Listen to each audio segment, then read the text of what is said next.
Evangelio de Marcos, capítulo 2, versículos 18 al 22. Dice así la palabra de Dios. Y los discípulos de Juan y los de los fariseos ayunaban. Y vinieron y le dijeron a Jesús: ¿por qué los discípulos de Juan y los de los fariseos ayunan y tus discípulos no ayunan? Jesús les dijo: ¿acaso pueden los que están de bodas ayunar mientras está con ellos el esposo? Entre tanto que tienen consigo al esposo, no pueden ayunar. Pero vendrán días cuando el esposo les será quitado, y entonces en aquellos días ayunarán. Nadie pone remiendo de paño nuevo en vestido viejo. De otra manera, el mismo remiendo nuevo tira de lo viejo y se hace peor la rotura. Y nadie echa vino nuevo en odres viejos. De otra manera, el vino nuevo rompe los odres y el vino se derrama y los odres se pierden. Pero el vino nuevo en odres nuevos se ha de echar. A través de su ministerio, el Señor Jesucristo mantuvo una tensión constante con los líderes religiosos de Israel. Y lo más sorprendente es que sus conflictos más fuertes los tuvo con el ala más conservadora teológica y moralmente hablando, los escribas y los fariseos. De hecho, uno de los discursos más duros que Jesús pronunció a lo largo de su ministerio, que se recoge en Mateo capítulo 23, fue dirigido precisamente contra ellos.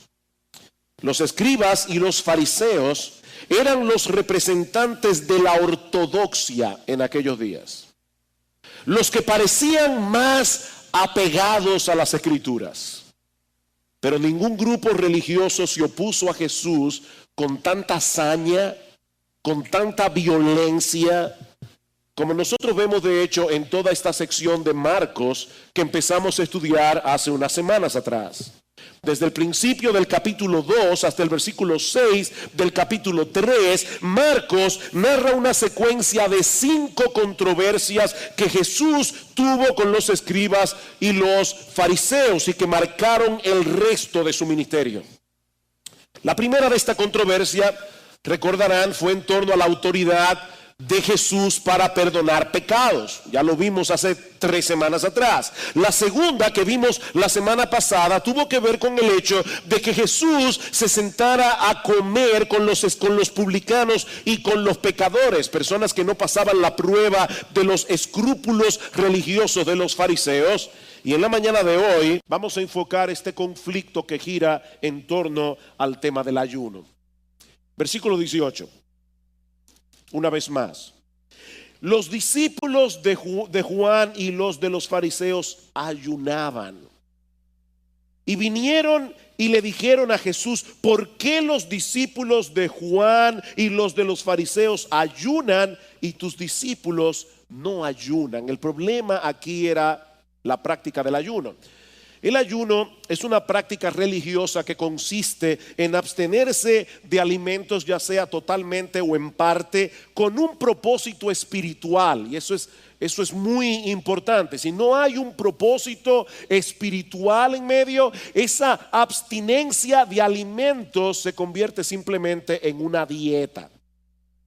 Durante la época del Antiguo Testamento, Dios prescribió un solo ayuno obligatorio para el pueblo de Israel. Y este es un detalle importante. Lo único que la ley exigía a los judíos en cuanto al tema del ayuno es que ayunaran en el día de la expiación, dice en Levítico capítulo 16. Ahora bien, los judíos correctamente solían ayunar de forma voluntaria en momentos de dificultad para buscar el rostro de Dios intensamente en oración, o cuando querían expresar el dolor y la humillación de su arrepentimiento.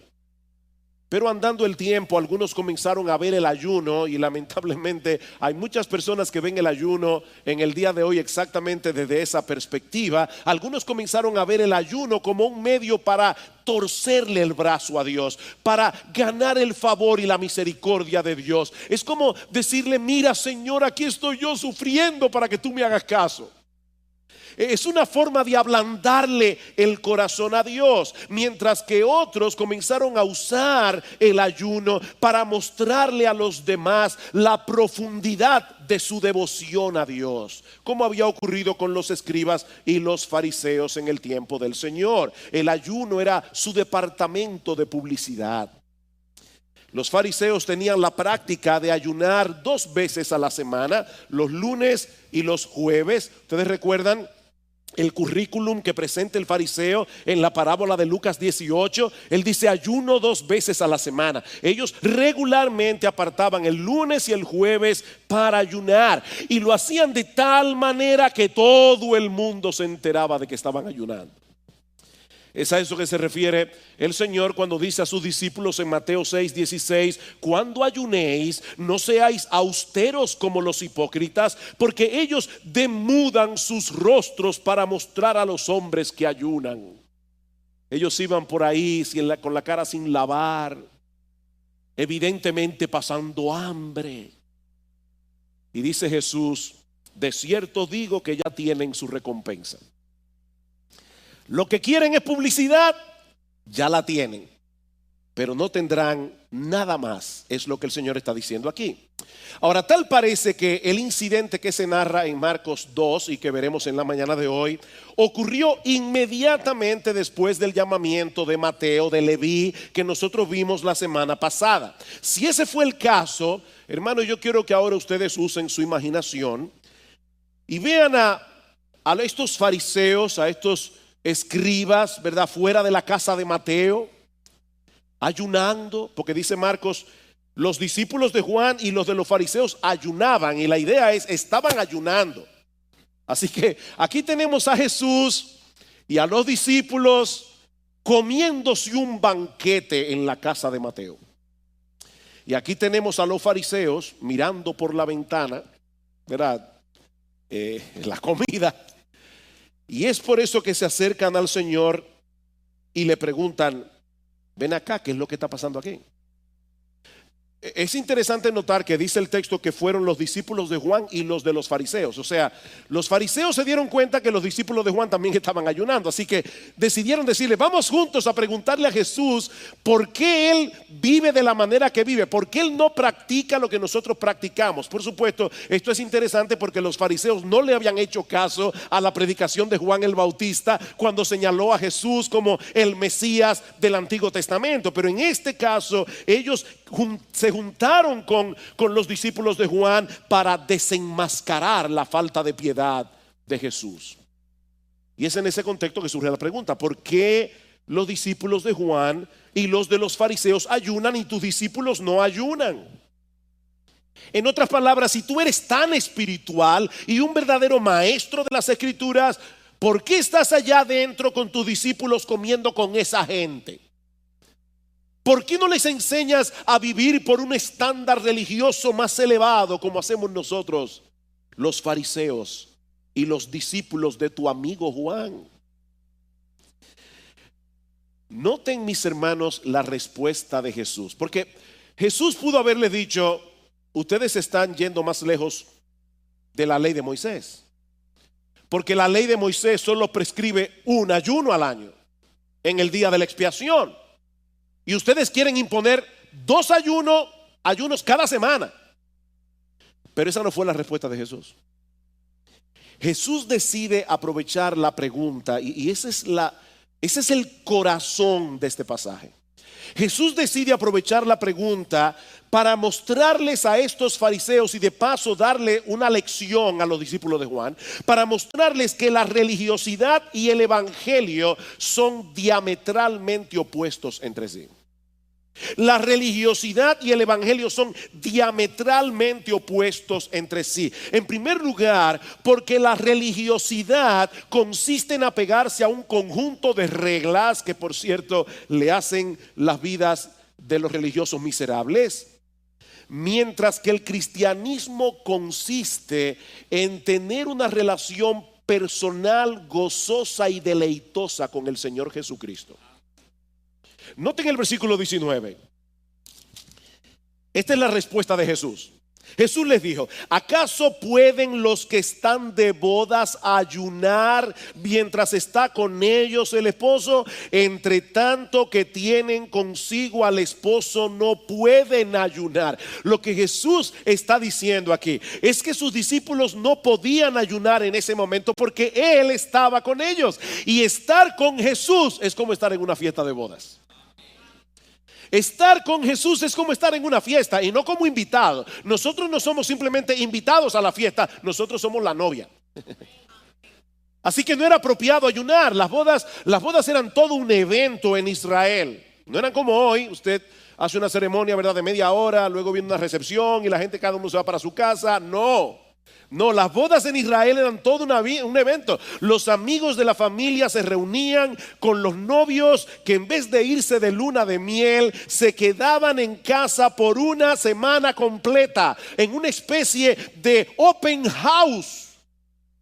Fiesta y celebración en la que los novios eran tratados como reyes. De hecho, en algunas bodas se coronaba al novio y se coronaba a la novia. Eran tratados como reyes por una semana de celebración completa. Era una ocasión de mucho gozo y de mucha alegría.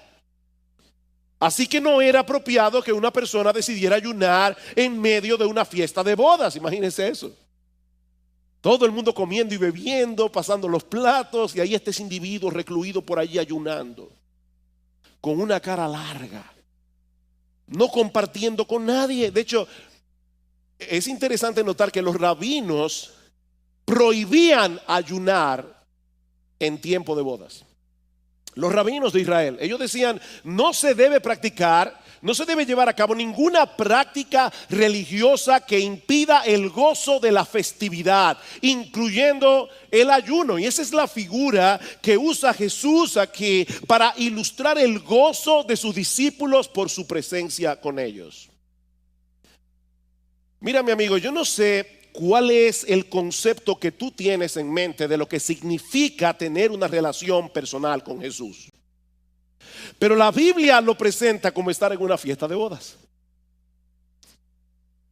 Muchos se imaginan a los cristianos como un grupo de personas aburridas y amargadas que van por la vida reclutando a los que están gozando demasiado para que compartan su aburrimiento. Pero eso no es exactamente lo que la Biblia presenta acerca del cristianismo. El Señor dice en Juan capítulo 10, versículo 10: yo he venido para que tengan vida y para que la tengan en abundancia. Estaba leyendo algo que cuenta Erma Bombeck. Erma Bombeck es una humorista norteamericana, murió hace unos años. Y ella estaba un día en una iglesia de visita y había una niña en la iglesia que le estaba sonriendo. Ella no estaba haciendo bulla, ella no estaba distrayendo a nadie, simplemente le estaba sonriendo. Y cuando la mamá se dio cuenta, me imagino que en un tono bien severo, le dijo: deja de sonreír, que estamos en la iglesia. Y entonces le dio un manotazo por la cabeza y le dijo: ahora está mejor. Comentando acerca de este incidente, Erma Bombeck dice que algunas personas vienen a la iglesia como si acabaran de leer el testamento de una tía rica que ha decidido dejarle todo a su herencia al hámster que tienen de mascota. Ellos acaban de enterarse que no le dejaron nada de herencia, así es que vienen a la iglesia. Pero mis hermanos, eso no es precisamente lo que Dios espera de nosotros cuando nos reunimos a adorarle en el nombre de nuestro Señor Jesucristo. Salmo 100: cantad alegres a Dios, habitantes de toda la tierra, venid ante su presencia con regocijo. Sí, nosotros debemos adorar a Dios con reverencia, pero eso no significa que debemos comportarnos en la iglesia como si estuviéramos en un funeral. Jesús está en medio nuestro, porque Él lo prometió. Y su presencia debe ser motivo de gozo, debe ser motivo de algarabía, no de tristeza. Estar con Jesús es estar en una fiesta. ¿Quiere esto decir que los cristianos no deben ayunar? Por supuesto que no. Noten lo que dice el versículo 20. Pero vendrán días cuando el esposo les será quitado y entonces ayunarán. ¿Ven? Vendrán días cuando el esposo les será quitado y entonces ayunarán. Cuando la fiesta de bodas termina, ¿verdad? Todos los invitados se van a la casa, cada uno, ¿verdad? Contento de haber estado en esa festividad. Pero la figura que Jesús está usando aquí es bien extraña, porque la figura es la de una fiesta de bodas donde de repente el novio es quitado. Y la palabra que se usa allí es arrebatado violentamente. Esta es la primera alusión que hace Jesús en el Evangelio de Marcos a su propia muerte. Jesús sabía desde el principio que el propósito de su venida era morir en una cruz por los suyos como nuestro sustituto. Más adelante Él lo va a decir más claramente. Esta es una alusión velada, pero más claramente en Marcos capítulo 8 versículo 31 dice el Señor: comenzó a enseñarles que le era necesario al Hijo del Hombre padecer mucho y ser desechado por los ancianos, por los principales sacerdotes y por los escribas, y ser muerto y resucitar al tercer día. Cristo sabía desde el principio: yo vine a morir. Y más adelante en Marcos capítulo 10 versículo 45 vemos el propósito de su muerte, porque el Hijo del Hombre no vino para ser servido, Él vino para servir y para dar su vida en rescate por muchos. Y ese por allí es en lugar de. Cristo vino a pagar el rescate nuestro para que nosotros podamos ser comprados por Dios, rescatados del mercado de esclavos para ser de Él. Mis hermanos, Cristo tuvo que morir para que nosotros pudiéramos vivir. Él tuvo que ser abandonado por el Padre en la cruz del Calvario para que nosotros pudiéramos ser adoptados como hijos. Y aunque Él resucitó de los muertos y prometió estar con nosotros todos los días hasta el fin del mundo, esa separación física de los suyos iba a traer como consecuencia una nueva etapa en nuestra relación con Cristo, en la que la práctica del ayuno sería necesaria en ocasiones. Eso es lo que Jesús está diciendo allí. Los creyentes estamos en un mundo hostil. Los creyentes estamos en medio de una guerra en contra del pecado. Así que hasta que nuestro Señor Jesucristo regrese en gloria, mis amados hermanos, nos veremos en la necesidad de ayunar. Pero aquí está la segunda diferencia entre el religioso y el cristiano. Y es que el cristiano hace lo que hace no como una práctica legalista, sino como un reflejo de la realidad de su corazón. Esa es otra diferencia. Los cristianos hacen lo que hacen no como una práctica formalista, no como un ritual, no como una ceremonia que hay que hacer. Como los fariseos, ayunamos lunes y jueves, no. Es una práctica que corresponde con la realidad del corazón. Por eso en el texto de Mateo que yo le cité, Mateo capítulo 6 versículo 16 en adelante, escuchen otra vez lo que dice el Señor Jesucristo a sus discípulos: cuando ayunéis, no seáis austeros como los hipócritas, porque ellos demudan su rostro para mostrar a los hombres que ayunan. De cierto os digo que ya tienen su recompensa. Pero tú, cuando ayunes, fíjense que el Señor da por sentado que los suyos iban a tener que ayunar. Pero tú, cuando ayunes, unge tu cabeza y lava tu rostro, pon tu mejor cara, para no mostrar a los hombres que ayunas, sino a tu Padre que ve en lo secreto, y tu Padre que ve en lo secreto te recompensará en público. ¿Qué es lo que el Señor está diciendo aquí?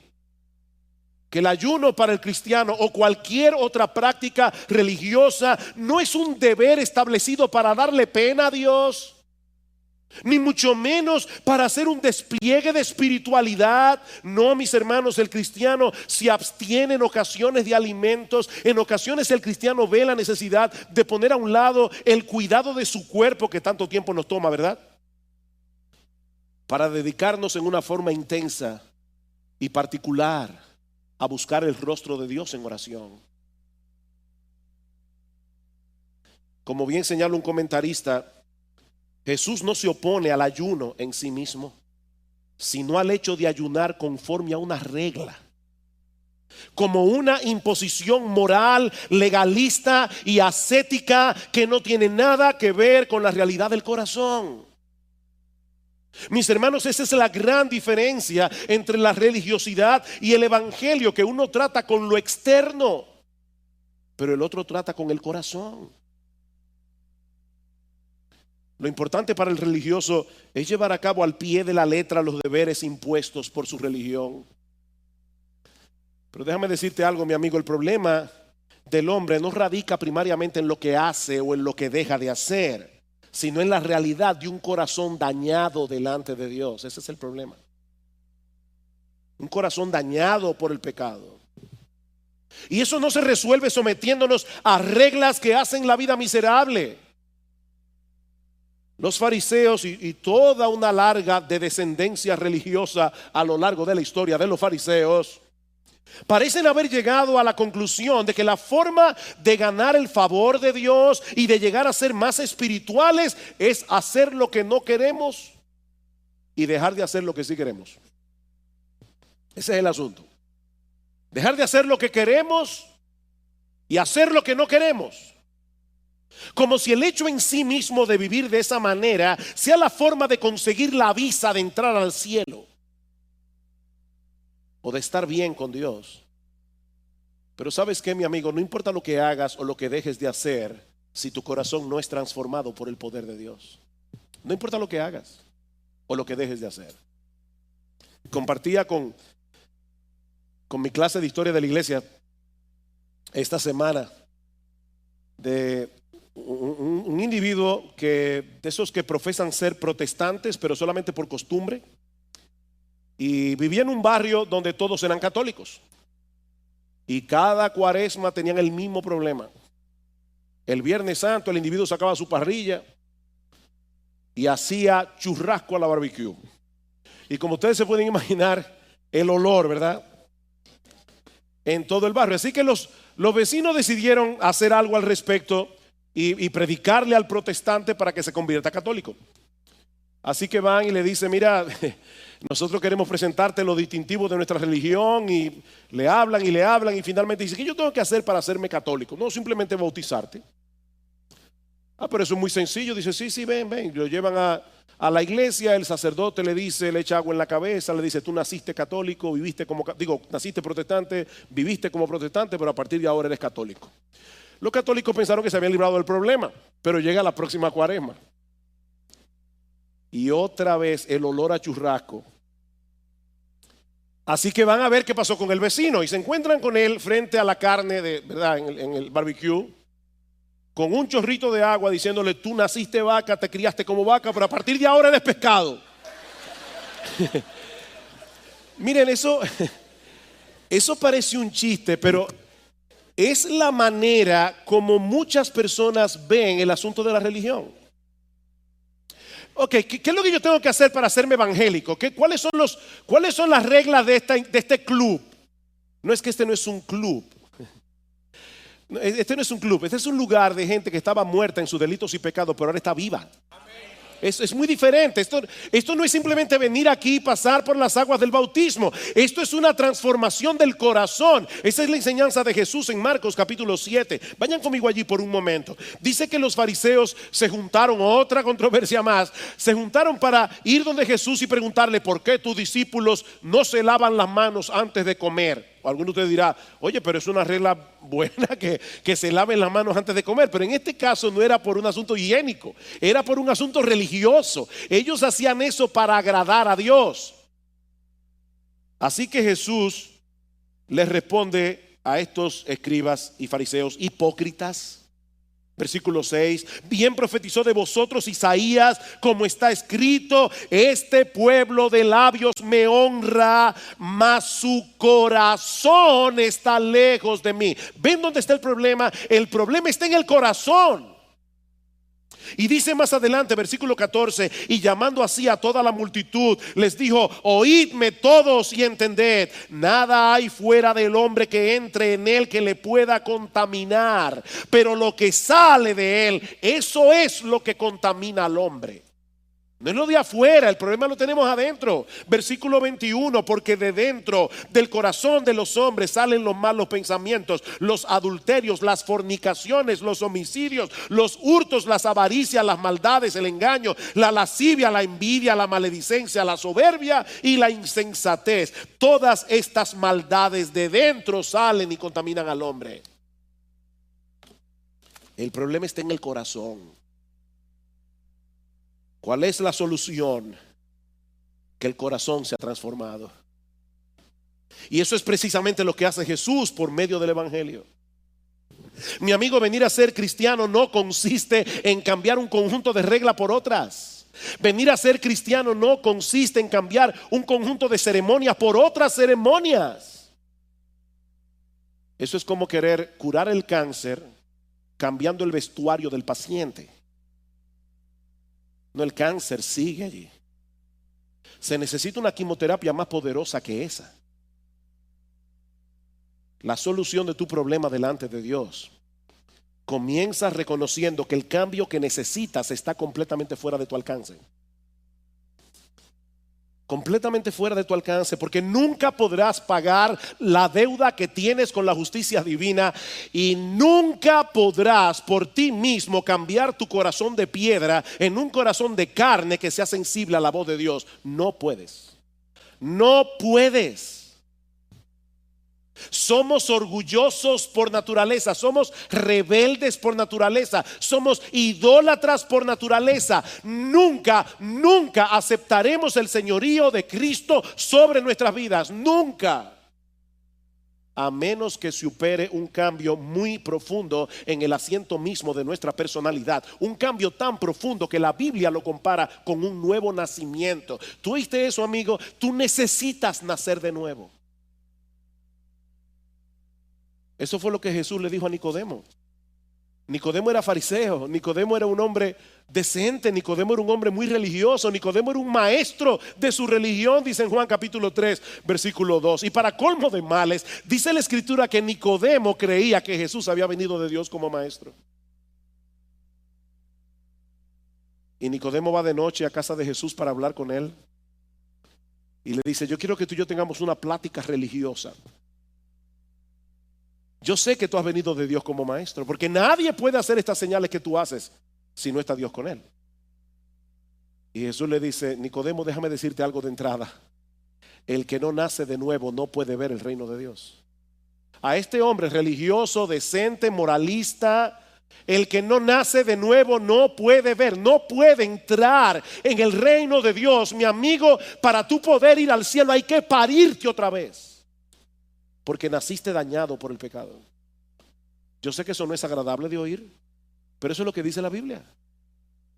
Y eso es lo que hace Jesús si vienes a Él en arrepentimiento y fe. Dice en 2 Corintios capítulo 5 versículo 14: el amor de Cristo nos constriñe pensando esto, que si uno murió por todos, luego todos murieron, y por todos murió para que los que viven ya no vivan para sí. Esa es la obra que hace Jesús. Y en el versículo 17 de ese mismo capítulo dice que Jesús vino a hacer todas las cosas nuevas. Es un cambio radical. Y eso nos lleva a la segunda enseñanza de ese pasaje. Ya vimos que el evangelio y la religión son diametralmente opuestos entre sí, pero ahora Jesús nos va a enseñar a través de dos parábolas que Él no vino a reformar el sistema religioso de los fariseos, ni ningún sistema religioso. Él vino a traer algo completamente distinto. Él no vino a reformarte, Él vino a traer algo completamente diferente. Versículo 21 de Marcos capítulo 2. Nadie pone remiendo de paño nuevo en vestido viejo. De otra manera, el mismo remiendo nuevo tira de lo viejo y se hace peor la rotura. Es increíble cómo el Señor usa ilustraciones tan cotidianas, ¿verdad?, para traer enseñanzas teológicas tan profundas. ¿Qué es lo que Jesús está diciendo aquí? Bueno, algo que toda ama de casa en Israel sabía. Y recuerden que en esa época no había poliéster. Las telas no eran como las de ahora, eran telas distintas. ¿Y qué es lo que Jesús está diciendo aquí? Que si tú pones un remiendo de paño nuevo en un vestido viejo, Cuando laves por primera vez el vestido, ese paño nuevo va a encoger. ¿Y sabes lo que va a pasar? Vas a hacer peor la rotura del vestido viejo. ¿Y qué significa esto? Que eso mismo ocurre cuando una persona trata de completar su vida religiosa añadiéndole a Jesús. Cuando una persona trata de completar su vida religiosa como si Jesús fuera un parcho.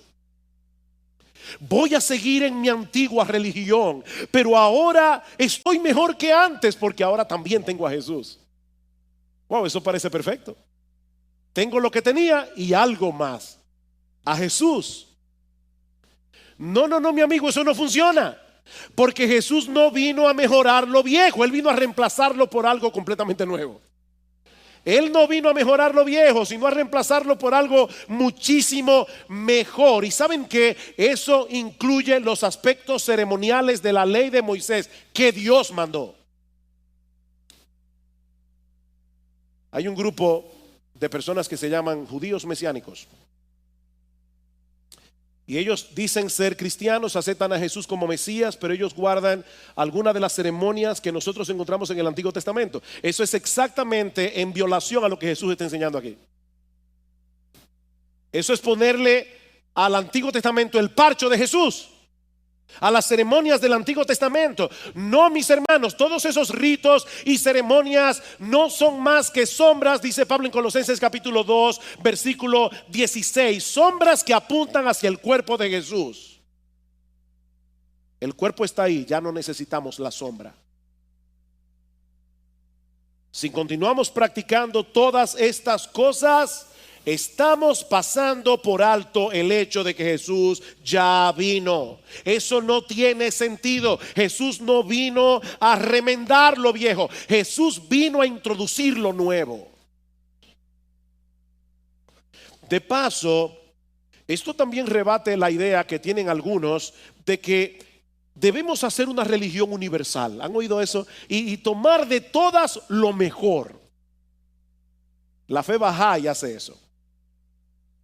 Vamos a tomar de todas lo mejor y vamos a incluir a Jesús. No. Otra vez tenemos que insistir en que Jesús no puede ser un parche en ningún sistema religioso. Es Jesús y solo Jesús, sin nada aparte de Jesús. Solo en Jesús. Solo en Jesús. Él dijo claramente: yo soy el camino, yo soy la verdad, yo soy la vida. Nadie viene al Padre sino por mí, nadie. Y en Hechos capítulo 4 versículo 12 dice el apóstol Pedro: porque en ningún otro hay salvación, en ningún otro, ni en Buda, ni en Mahoma, ni en Confucio, ni en Lao Tse, ni en nadie. En ningún otro hay salvación, porque no hay otro nombre bajo el cielo dado a los hombres en el cual podamos ser salvos, solo en el nombre de Jesús. Jesús no es un parcho. Y Pablo dice en 1 Timoteo capítulo 2 versículo 5: hay un solo Dios y hay un solo mediador entre Dios y los hombres, Jesucristo hombre. Un solo mediador. La otra ilustración que usa el Señor es la del vino nuevo en odres viejos. Dice el versículo 22: nadie echa vino nuevo en odres viejos. De otra manera, el vino nuevo rompe los odres y el vino se derrama y los odres se pierden. Pero el vino nuevo en odres nuevos se ha de echar. Es la misma enseñanza de la parábola anterior. Los odres en los que se echaba el vino en aquellos días se hacía generalmente de pieles de cabra. Esas pieles de cabra con el paso del tiempo se secaba y perdían su capacidad de elasticidad. Cuando se echaba vino nuevo en un odre nuevo, no había problemas, porque el odre nuevo se iba a expandir cuando el vino comenzara a fermentar. Pero si tú echabas vino nuevo en un odre viejo, la fermentación lo iba a reventar tarde o temprano. Y como dice Jesús, se va a perder el odre y se va a perder el vino.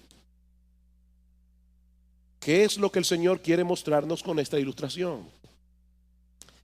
que el evangelio de la gracia no puede armonizar con la antigua estructura del judaísmo ni con ninguna religión de factura humana, con ninguna. El vino nuevo de la gracia solo puede ser echado en un nuevo corazón transformado por el poder del evangelio. No se puede echar vino nuevo en un odre viejo. No podemos pretender hacer una simbiosis entre lo bueno y lo nuevo y lo viejo, entre la religiosidad y el evangelio, porque esa simbiosis no funciona. Tienes que abandonar por completo cualquier cosa en la que tú hayas puesto tu esperanza y descansar únicamente en Cristo y en su obra redentora en la cruz del Calvario, solo en Él. Ven, hermanos, cuán importante es este pasaje de las Escrituras. El asunto aquí no es el ayuno. El corazón de este texto es la enorme diferencia que hay entre el evangelio y la religión humana. Steve Lawson señala que hay al menos 4 cosas que nosotros aprendemos en este pasaje acerca de la vida cristiana, y lo traigo a modo de conclusión. 4 cosas que nosotros aprendemos en este pasaje acerca de la vida cristiana. La primera es que el cristiano es un individuo que ha recibido una vida nueva. ¿Qué es un cristiano? Alguien que ha recibido una vida nueva. Es interesante notar que la palabra nuevo que aparece en el versículo 21 y en el versículo 22 no se usaban para señalar algo nuevo en relación con el tiempo, sino más bien algo nuevo en cuanto a su calidad. En otras palabras, el cristiano es alguien que ha recibido una nueva vida que pertenece a una clase completamente diferente a la vida que antes tenía. Es una vida nueva, es una vida de otro tipo. No es un individuo que de repente dice: ahora voy a ir a la iglesia todos los domingos, voy a comenzar a leer la Biblia, voy a orar antes de la comida, voy hasta a ofrendar. Mira qué cosa más grande. No es eso, no es eso. El cristiano es alguien que ha recibido una vida nueva.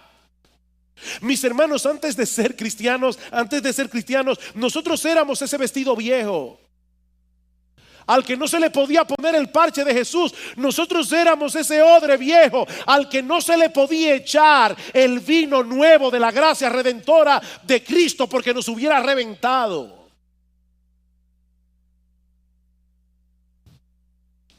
Cristo con su poder hizo de nosotros un nuevo odre. Wow. Él con su poder hizo de nosotros un vestido nuevo. No un vestido con un parche, un vestido completamente nuevo. ¿Saben cuál es ese vestido? El vestido de su justicia perfecta. Es un vestido nuevo, es un odre nuevo. Dios tuvo que transformar completamente nuestra vida para que la vida de Jesús viniera a ser ahora nuestra vida. Por eso es que en Juan capítulo 17 versículo 3 se define la vida eterna como: esta es la vida eterna, dice el Señor, que te conozcan a ti, el único Dios verdadero, y a Jesucristo, a quien has enviado. La vida eterna consiste en comunión con Jesús. En segundo lugar, un cristiano, según este pasaje, es un individuo que ha recibido un nuevo gozo. Es un individuo que ha recibido un nuevo gozo. Eso es más que evidente en la figura de la fiesta de bodas que usa Jesús aquí. ¿Qué dice el Señor en Juan capítulo 15 versículo 11? Estas cosas os he hablado para que mi gozo esté en vosotros y vuestro gozo sea completo. Mi gozo en vosotros. Nosotros tenemos un nuevo gozo, el gozo de saber que todos nuestros pecados fueron perdonados. El gozo de saber que nosotros podemos morirnos ahora mismo y abriremos los ojos en la presencia de Dios. El gozo de saber que el Dios que creó los cielos y la tierra es nuestro Padre.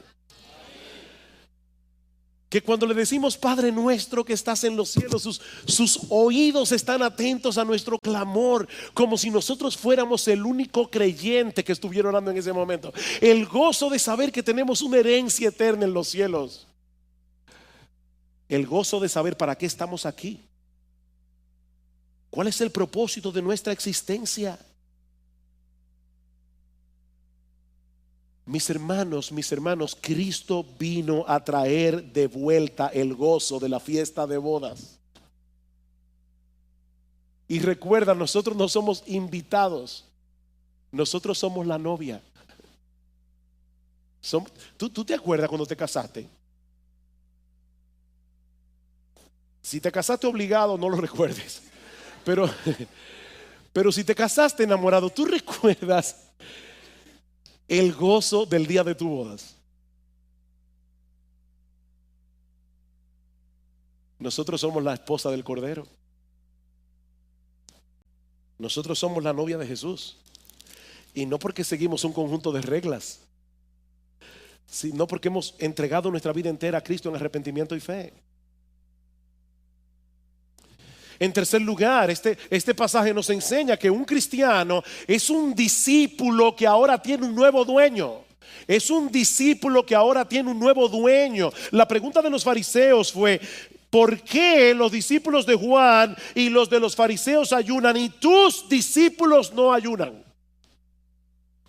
Nosotros somos sus discípulos, nosotros somos seguidores de Jesús. Y esto es importante porque alguien puede escuchar todo lo que hemos dicho hasta aquí y pensar: qué bueno que se está hablando en contra de esos legalistas que siguen tantas reglas. Yo no sigo ninguna porque tengo a Jesús. No, ese no es el punto.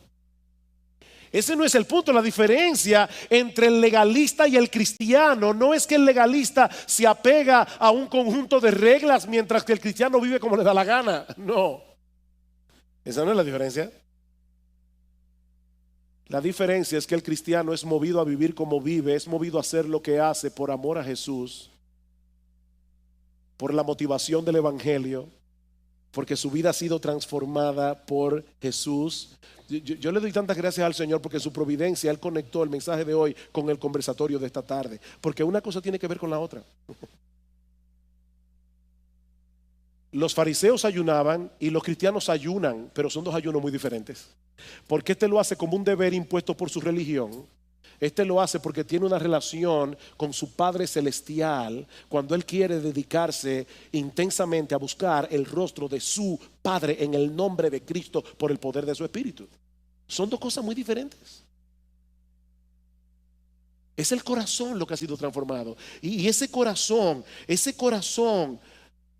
ahora tiene dentro el vino nuevo de la gracia redentora de Jesús. Y cuando ese vino comienza a expandirse en el corazón, eso se ve en la vida del creyente. Eso se ve porque comienza a desplazar. Comienza a desplazar no solamente tu antigua religión, comienza a desplazar tu vida centrada en ti misma. Ese es el vino nuevo de la gracia redentora de Cristo, obrando en ese odre nuevo. Y en cuarto lugar, este pasaje también nos enseña que un cristiano es un individuo que nunca va a ser entendido por el mundo. Nunca, nunca. Los fariseos no podían entender por qué los discípulos de Jesús no se comportaban como ellos esperaban. Mi hermano, el mundo nunca te entenderá. El mundo nunca entenderá tu gozo. El mundo nunca entenderá tus prioridades. El mundo nunca entenderá tus valores. No lo pretendas. El mundo nunca te entenderá porque tú tienes una vida nueva que es completamente desconocida para ellos. Ellos no pueden entender al cristiano. Nuestra vida está escondida con Cristo en Dios, dice Pablo.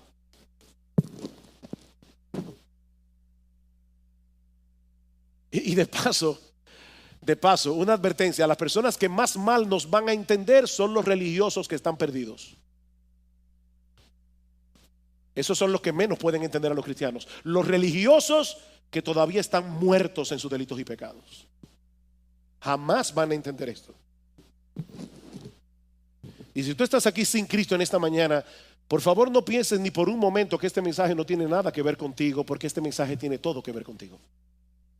Todo que ver contigo. Yo espero que este mensaje te ayude a examinarte objetivamente, para que puedas darte cuenta si tú eres un mero religioso o si de verdad tú tienes una relación personal, deleitosa y gozosa con el Señor Jesucristo. Si en verdad tú te has arrepentido de tus pecados y has creído únicamente en Cristo para la salvación de tu alma. Ah, usted ve, pastor, yo no tengo ese problema porque yo soy completamente irreligioso. No, tú tienes un problema porque el asunto aquí no es ser irreligioso tampoco. El asunto es tener a Cristo y estar conectado con Cristo, vitalmente con Cristo, venir a Cristo en arrepentimiento y fe. Así que, mi amigo, yo te estoy invitando en esta mañana. Yo te estoy invitando, si eres religioso o si eres irreligioso, yo te estoy invitando a que vengas a la fiesta. Ven a la fiesta. No te quedes afuera mirando por la ventana. Ven a la fiesta. Que las puertas de la salvación están abiertas de par en par para ti, si vienes a Cristo en arrepentimiento y fe. Vamos a concluir cantando el himno que cantamos hace unos minutos atrás y recordar que solo en Jesús esperamos nosotros. Solo en Jesús hay salvación, solo en Jesús hay santificación, solo en Jesús hay vida, solo en Jesús hay gozo, solo en Jesús hay esperanza, solo en Jesús.